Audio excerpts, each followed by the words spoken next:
नमस्कार दोस्तों, इस वीडियो में आप बीपीएससी टीआरई 1 में बिहार में जो शिक्षक भर्ती हुई थी उसमें प्राइमरी स्तर का जो पेपर शिफ्ट 1 में यानी बॉयज़ के शिफ्ट में हुआ था उस पेपर के रीजनिंग पार्ट का कंप्लीट पेपर सोल्यूशन देखने जा रहे हैं। अगर आप सब्जेक्ट वाइज सभी शिफ्टों के कंप्लीट पेपर सोल्यूशन जो बिहार में सुपर टेट की परीक्षा का आयोजन किया गया था डिटेल में देखना चाहते हैं तो इस वीडियो के समाप्त होने के बाद से इस वीडियो का डिस्क्रिप्शन जरूर चेक करिएगा। और अगर आप चैनल पर पहली बार विजिट कर रहे हैं तो इसको सब्सक्राइब करते हुए बेल आइकन को जरूर प्रेस कर लीजिएगा। चलिए दोस्तों, आज के इस महत्वपूर्ण वीडियो को शुरू करते हैं। रीजनिंग का क्वेश्चन शिफ्ट 1 में 106 नंबर से शुरू हुआ था। आप स्क्रीन पर देख पा रहे होंगे, दिया गया है दिए गए चित्र में कुल कितने वर्ग हैं।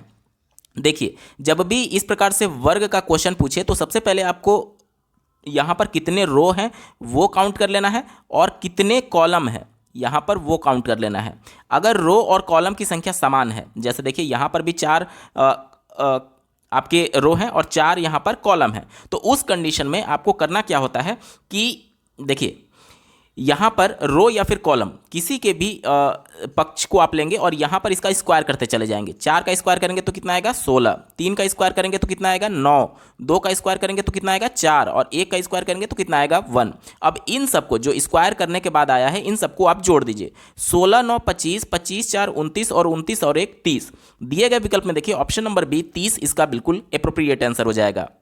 अगला प्रश्न पूछा गया है, एक व्यक्ति अंडों को इस प्रकार टोकरी में रखता है कि प्रत्येक क्रमिक दिन पर रखे जाने वाले अंडों की संख्या पहले से टोकरी में मौजूद संख्या के बराबर है।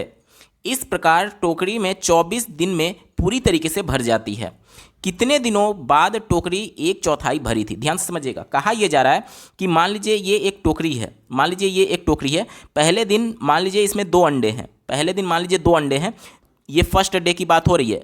तो सेकेंड डे में क्या हो जाएगा, जितना फर्स्ट डे में था उतना और रख दिया जाएगा। जैसे 2 अंडे फर्स्ट डे में ऑलरेडी थे तो सेकेंड डे में 2 अंडे और रख दिए जाएंगे। इसी प्रकार से थर्ड डे में क्या किया जाएगा, ध्यान से समझिएगा, थर्ड डे में क्या किया जाएगा, यहां पर देखिए सेकेंड डे क्या बोला जा रहा है, ध्यान से देखिए, प्रत्येक क्रमिक दिन पर रखे जाने वाले अंडों की संख्या पहले से टोकरी में मौजूद संख्या के बराबर है। यानी पहले से तो 4 सेकेंड डे में यहां पर ऑलरेडी था तो 4 तो ऑलरेडी यहां पर है। और थर्ड डे में क्या किया जाएगा, जो इससे पहले वाले दिन यानी सेकेंड डे में 4 था, 4 और रख दिया जाएगा, 1 2 3 4। अब यहां पर टोटल कितने अंडे हो जाएंगे, 8 अंडे हो जाएंगे। और इसी प्रकार से चौथे दिन क्या किया जाएगा, 8 अंडे ऑलरेडी हैं, 8 और रख दिया जाएगा तो 16 हो जाएगा। उम्मीद करता हूं आपको समझ में आ रहा होगा क्वेश्चन। अब ये क्या कहा जा रहा है कि ये जो टोकरी है वो 24 दिनों में भर जाती है। 24 दिनों में टोकरी भर जा रही है, ये इसका 24वां दिन है, ठीक है, 24वां दिन है। 24 दिन में ये टोकरी मान लीजिए पूरी भर गई, तो इससे ठीक एक दिन पहले यानी 23वें दिन में टोकरी में कितनी होगी, जाहिर सी बात है आधी होगी। क्यों आधी होगी, क्योंकि आधा 23वें दिन ऑलरेडी होगा और उसके क्रमिक दिन यानी अगले दिन क्या किया जाएगा, आधा ये पहले से था और आधा 24वें दिन रख करके पूरा भर जाएगा। तो यानी 23वें दिन में कितना होगा, जितना टोकरी में था उसका आधा होगा। और इसके ठीक एक दिन 22वें दिन क्या होगा, 22वें दिन क्या होगा, ध्यान से समझिएगा, 22वें दिन जो 23वें दिन का टोकरी में टोटल अंडा था उसका कितना हो जाएगा, आधा हो जाएगा। तो 24वें दिन पूरा भर गया, 23वें दिन इसका आधा हुआ, तो 22वें दिन क्या हो जाएगा, आधा का आधा क्या होता है, चौथाई ही तो होता है। जैसे 24 दिन पूरा फुल हो गया तो 23वें दिन इसका आधा रहा होगा और 22वें दिन क्या होगा, आधा का आधा यानी 1/4 ही तो होगा। और 1/4 को क्या बोलते हैं, 1/4 बोलते हैं। यानी यही हमसे पूछा गया था कि 1/4 टोकरी कब भरी थी, तो ये किस दिन भरी थी, 22वें दिन भरी होगी। ऑप्शन नंबर सी इसका बिल्कुल एप्रोप्रिएट आंसर हो जाएगा। अगला प्रश्न पूछा गया है, परिमित अनुक्रम, यहाँ पर देखिए एक सीरीज दिया गया है, में अगली संख्या क्या होगी, यानी इसका अगला नंबर क्या होना चाहिए, ये हमसे पूछा जा रहा है। यहाँ पर चारों संख्याओं को देखेंगे तो ये 12 का स्क्वायर है, ये 18 का स्क्वायर है, बाकी कोई स्क्वायर नहीं है, तो ये स्क्वायर वाला पैटर्न फुलफिल नहीं कर रहा है। एक बार डिफरेंस देखते हैं कि कितना होता है इन दोनों के बीच में। अगर हम लोग डिफरेंस देखें तो देखिए कितना हो रहा है, 6 में से 4 घटाएंगे तो 2 बचेगा, 8 में से 2 घटाएंगे तो 6 बचेगा और 4 में से 3 घटाएंगे तो 1 बचेगा।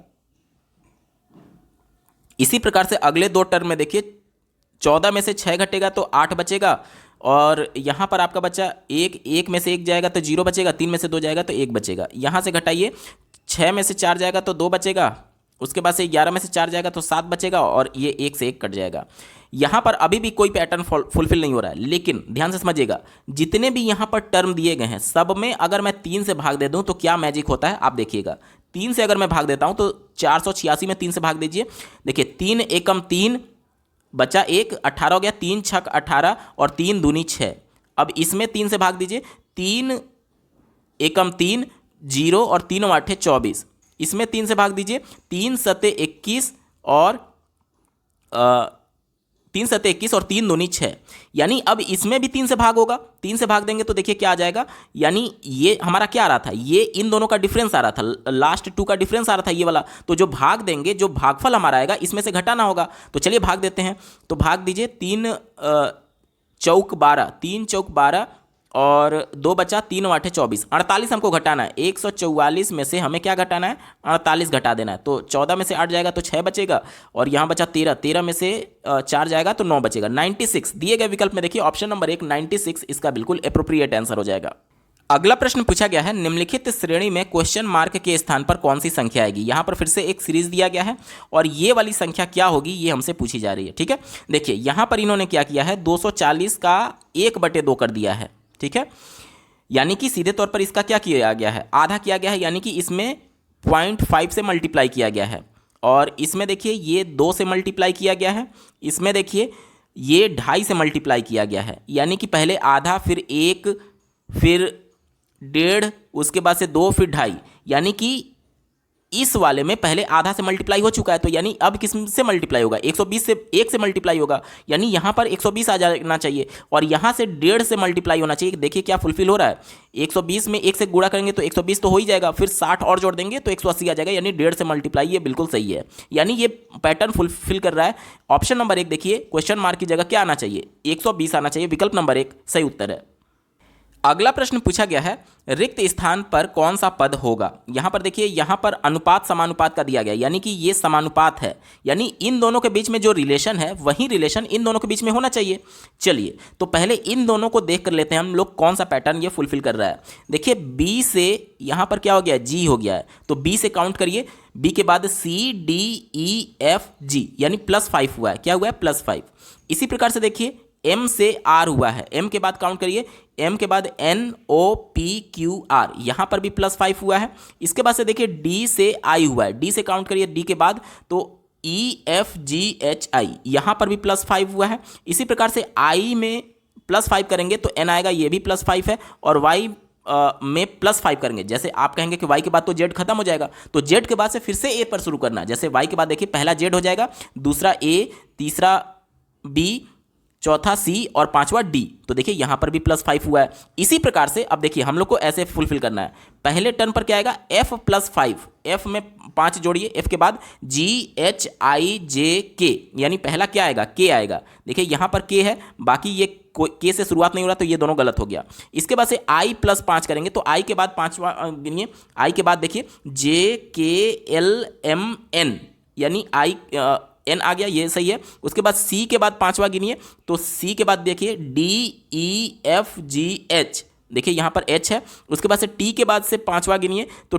T के बाद U V W X Y और Z, T के बाद से देखिए R S T U V W X Y, Y आ रहा है, Z नहीं आएगा, Y आएगा, तो ये Y आ गया। देखिए T के बाद फिर से गिनिए, T U V W X Y आ रहा है, ठीक है, तो Y सही है। उसके बाद से I के बाद गिनिए, तो I के बाद आपका क्या आएगा, N आएगा। देखिए I के बाद J K L M N, तो ये भी फुलफिल कर रहा है। उसके बाद से O के बाद देखिए, O के बाद पांचवा गिनेंगे तो P Q R S T, देखिए ये T आ रहा है। उसके बाद से N के बाद से पांचवा गिनिए, तो N के बाद O P Q R और S, तो ये पूरी तरीके से फुलफिल कर रहा है। ऑप्शन नंबर बी सटीक उत्तर होगा। अगला प्रश्न पूछा गया है, सर्वाधिक उपयुक्त कथन का चयन करिए। यहां पर देखिए इस प्रश्न में आपको दीर्घवृत्त की बात की गई है, वृत्त की बात की गई है, अति परवलय की बात की गई है, वर्ग की बात की गई है और आयत की बात की गई है। तो सबसे पहले दीर्घवृत्त, परवलय, अति परवलय, ये सब होते क्या हैं, इसके बारे में जान लेते हैं। देखिए आपने उत्केंद्रता पढ़ा होगा, उत्केंद्रता का मतलब क्या होता है, जैसे मान लीजिए ये एक सरल रेखा है और यहाँ पर एक कोई पॉइंट है, और ये एक पॉइंट है F जिसे नाभि बोलते हैं, और यहाँ पर मान लीजिए कोई पॉइंट है P। तो इस रेखा से, ध्यान से देखिए, इस रेखा से, इस लाइन से, इस पॉइंट के और इस पॉइंट से, P पॉइंट से नाभि के बीच की जो दूरी होती है उसे उत्केंद्रता बोलते हैं, जैसे इसका अनुपात बोलते हैं, जैसे PF, और यहाँ पर मान लीजिए ये M पॉइंट है तो ये PM हो जाएगा, ठीक है।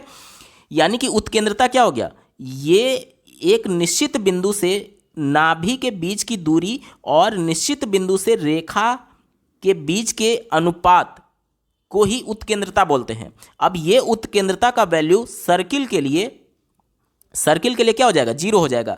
यानी ये वाला जो पॉइंट है और नाभि वाला जो पॉइंट है वो एक ही पर आ जाता है वृत्त में। और अगर हम लोग बात करें यहां पर देख लीजिए दीर्घवृत्त की बात करें तो दीर्घवृत्त में क्या होता है, दीर्घवृत्त में क्या होता है, उत्केंद्रता की जो वैल्यू होती है वो आपकी 1 से कम होती है, 0 से अधिक और 1 से कम होती है। और अति परवलय की जब बात करते हैं तो ई का जो वैल्यू होता है वो 1 से अधिक होता है। अब यहां पर देख लीजिए ये चीज एक ही है, लेकिन ये डिपेंड कर रहा है कि ई के वैल्यू के हिसाब से वो कभी सर्किल बन जाएगा, कभी दीर्घवृत्त बन जाएगा और कभी अति परवलय बन जाएगा। यानी तीनों चीज एक है, वृत्त भी, दीर्घवृत्त भी और अति परवलय भी, तीनों चीज एक ही है। तो पहले विकल्प से शुरुआत करते हैं। कहा जा रहा है कि हर वृत्त दीर्घवृत्त होता है, तो ये तो बात सही है, अभी मैंने आपको बताया ये उत्केंद्रता पर डिपेंड करता है। दूसरा कहा जा रहा है कोई वृत्त अति परवलय नहीं है, तो मैंने अभी आपको क्या बताया कि अति परवलय, परवलय, दीर्घवृत्त, वृत्त, ये सब क्या है, ये सब डिपेंड करते हैं उत्केंद्रता के आधार पर, ई के वैल्यू के आधार पर कि ये वृत्त बनेगा, अति परवलय बनेगा, दीर्घवृत्त बनेगा या फिर वृत्त बन जाएगा। तो यहां पर यह कहा जा रहा है कि अति परवलय वृत्त नहीं होता है, जो कि विकल्प गलत है। तीसरा विकल्प दिया गया है हर वर्ग आयत होता है। जैसे मान लीजिए ये एक वर्ग है, तो वर्ग का ये लंबाई, ये चौड़ाई, वर्ग का कंडीशन क्या होता है, लंबाई जो होता है इसके चौड़ाई के बराबर हो जाता है। लेकिन ये लंबाई ही तो है और ये चौड़ाई ही तो है।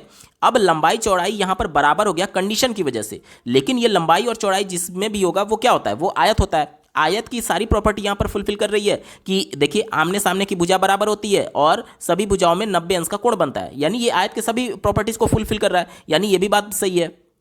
यानी कि ए और सी दोनों कंडीशन इसका सही है। यानी अब दो विकल्प सही होने के कंडीशन में दोनों को तो हम लोग टिक कर नहीं सकते, तो यहां पर एक से अधिक वाला विकल्प ऑप्शन नंबर डी बिल्कुल एप्रोप्रिएट आंसर हो जाएगा।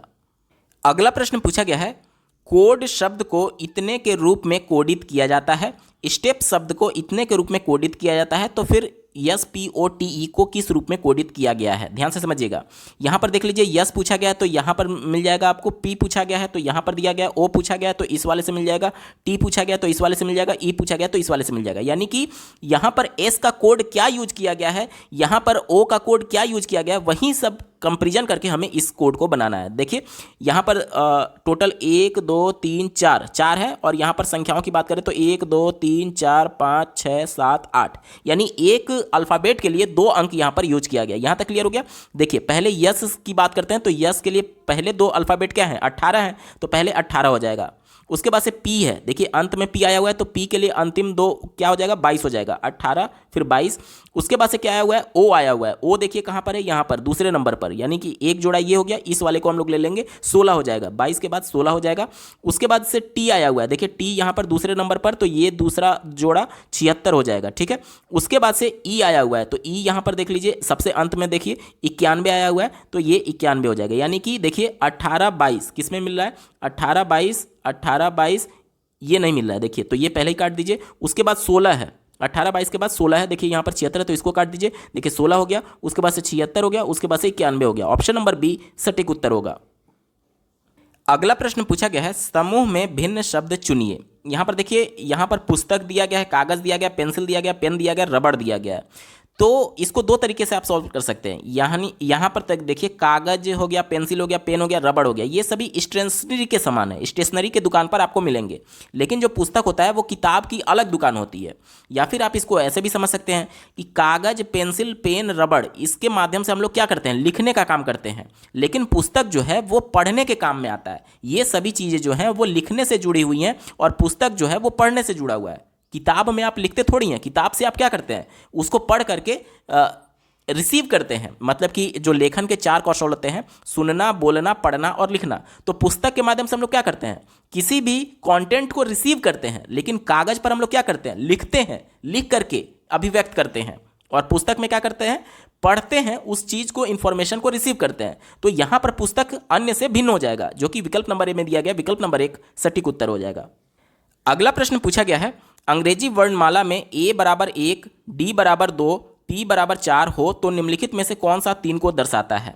इसके लिए सबसे पहले आपको जो प्लेस वैल्यू होती है अल्फ़ाबेट की वो जानना आवश्यक है। जैसे मैं यहाँ पर प्लेस वैल्यू लिखता हूँ C D E F G H I J K L M N OPQRSTUVWXYZ। ए का प्लेस वैल्यू 1, बी का 2, सी का 3, इसी प्रकार से आगे लिखते चले जाएंगे। तो देखिए 12, 13, 14, 15, 16, 17, 18, 19, 20, 21, 22, 23, 24, 25 और 26, टोटल 26 अल्फ़ाबेट होते हैं। ए की वैल्यू 1 दी गई है और ए का प्लेस वैल्यू क्या होता है? 1 होता है। डी बराबर 2 दिया गया है और डी का प्लेस वैल्यू क्या होता है? 4 होता है। तो प्लेस वैल्यू कैसे आ रहा है? जो वैल्यू दी गई है उसका स्क्वायर करने के लिए। यहां पर देखिए ए का प्लेस वैल्यू 1 होता है, तो 1 का स्क्वायर करेंगे तो 1 ही प्राप्त होगा। डी बराबर 2 दिया गया है तो डी का प्लेस वैल्यू 4 होता है, 2 का स्क्वायर कर देंगे तो इसका प्लेस वैल्यू के बराबर प्राप्त हो जाएगा। पी का वैल्यू 4 दिया गया, 4 का स्क्वायर करेंगे तो इसके प्लस वैल्यू क्या 16 के बराबर है? देखिए पी कितने पर आता है? 16 पर आता है। यहां तक क्लियर? यानी हमसे पूछा जा रहा है कि 3 किसको दर्शाएगा? तो 3 किसको दर्शाएगा? 3 का स्क्वायर करेंगे हम लोग, तो 3 का स्क्वायर करेंगे तो 9 मिलेगा। तो 9 जिसका प्लेस वैल्यू होगा उसी को दर्शाएगा। 9 का प्लेस वैल्यू क्या होता है? 9 का प्लेस वैल्यू देखिए आई होता है। क्या होता है? आई होता है, जो कि दिए गए विकल्प में देखिए ऑप्शन नंबर बी में दिया गया। विकल्प नंबर बी सटीक उत्तर होगा। अगला प्रश्न पूछा गया है, देखिए एजुकेशन शब्द के अक्षरों को कितने प्रकार से व्यवस्थित किया जा सकता है ताकि स्वर एक साथ आ जाएं? स्वर हमेशा एक साथ लाना है। देखिए तो यहां पर एजुकेशन कैसे लिखेंगे? EDUCATION ऐसे हुआ। अब हमें क्या करना है कि स्वर, देखिए स्वर कौन कौन सा है? एक तो यहां पर स्वर है, एक ये है, एक ये है, एक ये है, एक ये है, टोटल 5 स्वर है। तो पांचों को मैं एक जगह लिख सकता हूं, EUAIO। इसके बाद क्या क्या बचा? देखिए डी बचा है आपका, सी बचा है आपका, टी बचा है आपका और एन बचा है आपका। तो ये चीज़ें हमेशा एक साथ रहेंगी। जितने भी स्वर हैं, जितने भी वॉवेल हैं, वो हमेशा क्या रहेगा? एक साथ रहेगा। अब एक साथ रहने का मतलब ये है कि ये आपस में एक साथ कनेक्टेड रहेंगे, लेकिन इधर उधर हो सकता है सीक्वेंस। जैसे कि यहाँ देखिए ये ई से शुरू हुआ है तो हो सकता है UAIO और ई इस प्रकार से लिख दिया जाए। इसी प्रकार से कुछ और लिख दिया जाए, जैसे ए से शुरुआत हो जाए। इसी प्रकार से ई जैसे आप देख लीजिए ओ से शुरुआत हो जाए। तो यानी कि ये अंदर भी फैक्टोरियल 5 तरीके से व्यवस्थित किया जा सकता है, ठीक है। और 5 तरीके से व्यवस्थित किया जाएगा, लेकिन ये हमेशा एक काउंट किया जाएगा। क्यों? क्योंकि इसके साथ भी तो ये वेरी करेगा, ये इसके अंदर ही हो सकता है, ये इसके अंदर ही इसका सीक्वेंस बदल सकता है, लेकिन रहेगा तो हमेशा एक साथ ही। और इसके साथ ये देखिए एक टर्म ये हो गया, 2 3 4 और ये 5, फिर गुणे 5 फैक्टोरियल हो जाएगा। अब इसको सॉल्व कर देंगे तो किसी भी वैल्यू के आगे अगर फैक्टोरियल लगा रहे तो इसका मतलब क्या होता है? 5 से शुरुआत करेंगे और 1 तक उसका गुणा करते चले जाएंगे। जैसे 5 फिर 4 फिर 3 फिर 2 फिर 1, तो 5 चौके 20, 20 तियां 60, 60 दूनी 120, तो 120 इसका वैल्यू आ गया। गुणे फिर ये भी तो है, तो फैक्टोरियल 5 इसका वैल्यू भी 120 हो जाएगा। तो 12 12 का गुणा करेंगे तो 144 हो जाएगा और 2 जीरो और लग जाएगा। यानी कि हमारा वैल्यू क्या आ जाएगा? 14,400, जो कि दिए गए विकल्प में देखिए ऑप्शन नंबर बी इसका बिल्कुल एप्रोप्रिएट आंसर हो जाएगा। दोस्तों बिहार में बीपीएससी टीआरई 1 में जो बॉयज के फर्स्ट शिफ्ट में पेपर पूछा गया था, उसके रीजनिंग पार्ट का कंप्लीट पेपर सॉल्यूशन आपने देखा। आपको ये वीडियो कैसा लगा कमेंट के माध्यम से जरूर बताइएगा, क्योंकि आपका एक कमेंट मुझे मोटिवेट करेगा ऐसे ही महत्वपूर्ण वीडियो लाने के संदर्भ में। साथ ही साथ अगर आप टीआरई 1 के फर्स्ट और सेकंड शिफ्ट प्राइमरी के सभी सब्जेक्ट वाइज पेपर का कंप्लीट पेपर सॉल्यूशन डिटेल में देखना चाहते हैं तो इस वीडियो के बाद इस वीडियो का डिस्क्रिप्शन जरूर चेक करिएगा। इस वीडियो को देखने के लिए आपका बहुत बहुत धन्यवाद। भगवान करे आपका दिन शुभ हो।